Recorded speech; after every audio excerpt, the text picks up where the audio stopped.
Assalamualaikum warahmatullahi wabarakatuh.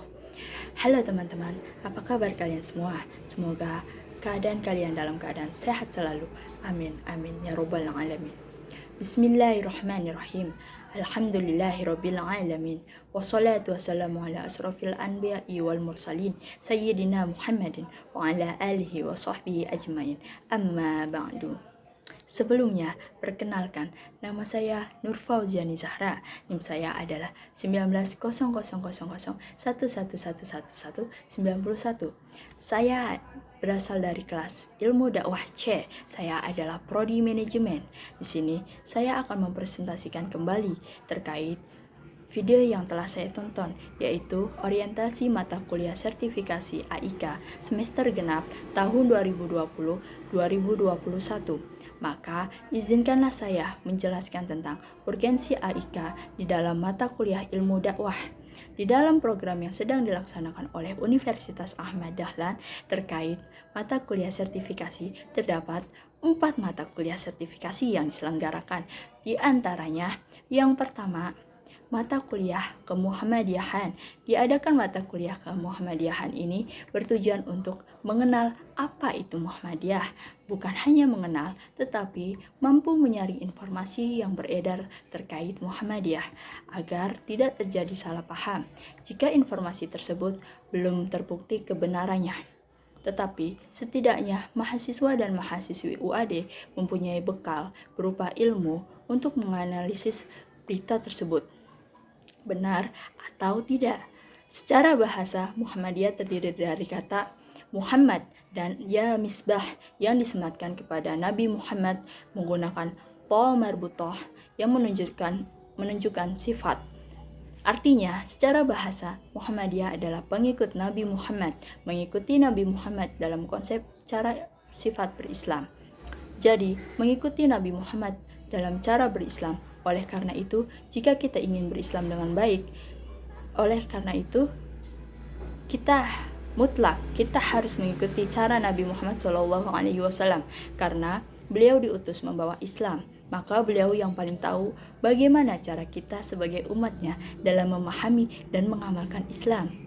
Sedangkan secara terminologis, Muhammadiyah adalah gerakan Islam.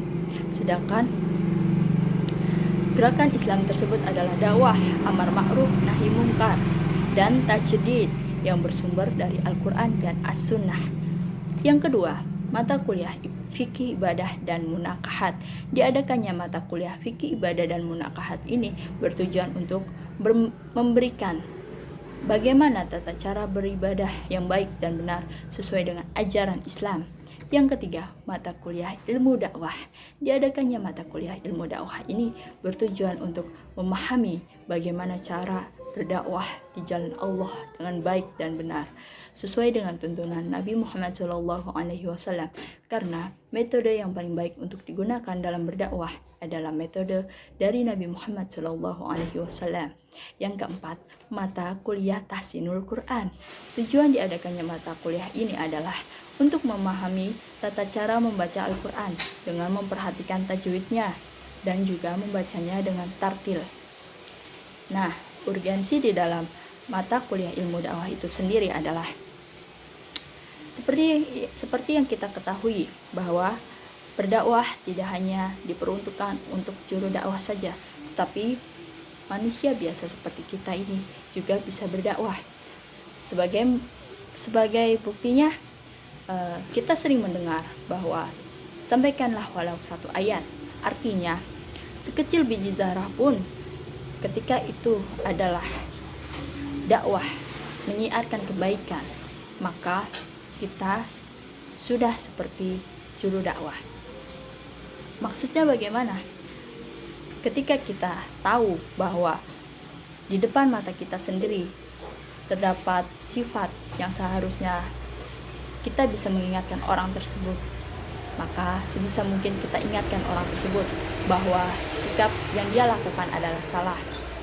Dan berdakwah tidak hanya sebatas sekedar mengingatkan saja, tetapi kita juga mampu memberikan contoh yang baik kepada orang-orang bagaimana kita sebagai umat Islam. Jangan hanya kita tahu teorinya saja, tetapi kita mampu melakukannya dalam kehidupan sehari-hari atau mengamalkannya. Sebagaimana mestinya, kita tahu orang tua kita telah mendidik kita selama ini. Tentunya orang tua kita ingin kita menjadi anak yang baik, anak yang soleh ataupun soleha. Oleh karena itu, di dalam hidup ini kita sebisa mungkin menjadi manusia yang bermanfaat dengan jalan berdakwah.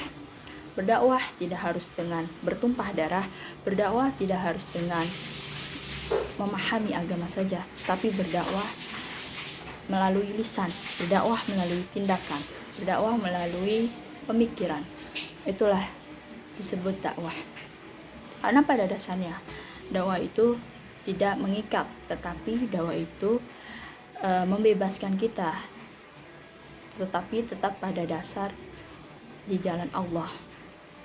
Sebagaimana kita tahu bahwa selama ini kita tidak hanya melihat orang baik saja, tapi ada yang biasa kita sebut sebagai orang jahat.